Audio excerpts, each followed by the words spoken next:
In modern warfare, every bullet, every bomber, every tank depends on one thing: fuel. And during World War II, fuel didn't just power the war, it decided it. When General George S. Patton's tanks roared across France, they didn't stop because of enemy fire, they stopped because they ran out of gas. To keep him moving, the Allies had to airlift fuel from Normandy, just to keep the engines of victory running. That story happened again and again. Because in the greatest war in history, oil wasn't just a resource. It was the difference between victory and defeat. Before the first shots were fired, the United States understood one thing clearly: wars are won with oil. Even before Pearl Harbor, President Franklin D. Roosevelt created the Petroleum Administration for War, led by Harold L. Ikes.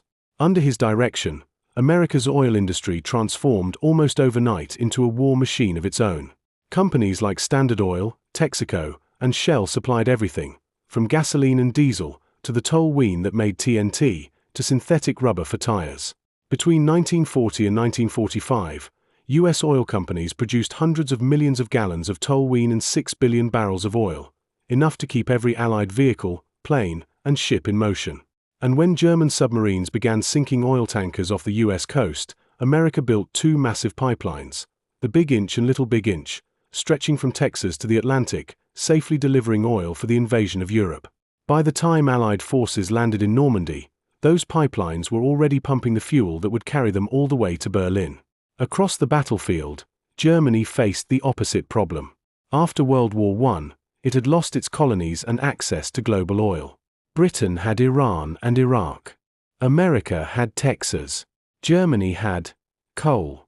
By 1938, Hitler's entire oil supply was about 44 million barrels, less than what the US produced in a single month. Most of it came from imports, especially from Romania and the Soviet Union. But Hitler wanted something else: autarky, total independence. So Germany turned to science to make its own fuel. German chemists had developed a revolutionary process, turning coal into liquid fuel. It was called coal hydrogenation and Fischer-Tropsch synthesis. Industrial giants like IG Farben built huge synthetic fuel plants at Luna, Bohlen, and Zeitz.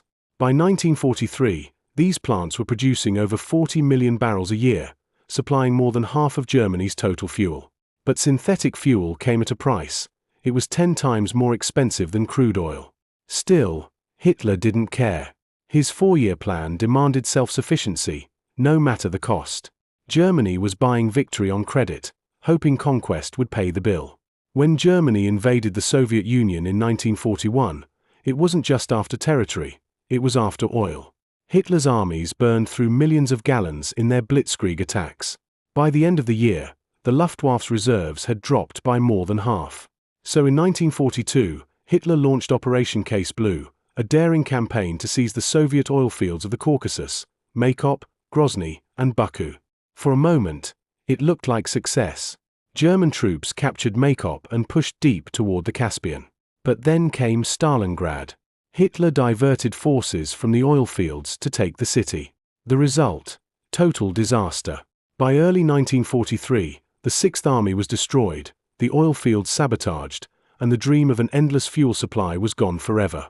After Stalingrad, Germany's fuel crisis became catastrophic. Planes couldn't fly, tanks couldn't move, and training new pilots was nearly impossible. By 1944, German pilots got only 30 hours of flight training before combat. American pilots, over 300. In the words of one historian, the Luftwaffe was throttled to death by gasoline shortage.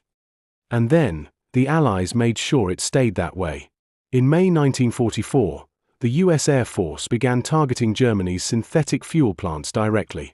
Factories at Luna, Merseburg, and Bohlen were reduced to rubble. Within months, production collapsed, from 3.6 million barrels a month to just 1.2 million. By 1945, it was practically zero. Planes were told to taxi with engines off to save fuel. Tanks were abandoned. And Germany's war machine, once the most fearsome in the world, simply ran out of gas. In the end, oil didn't just power World War II, it decided it. The Allies' endless rivers of fuel kept their armies moving. Germany's synthetic miracle couldn't keep up. When the refineries burned, the Reich died. Because even the mightiest army on Earth can't fight on empty fuel tanks.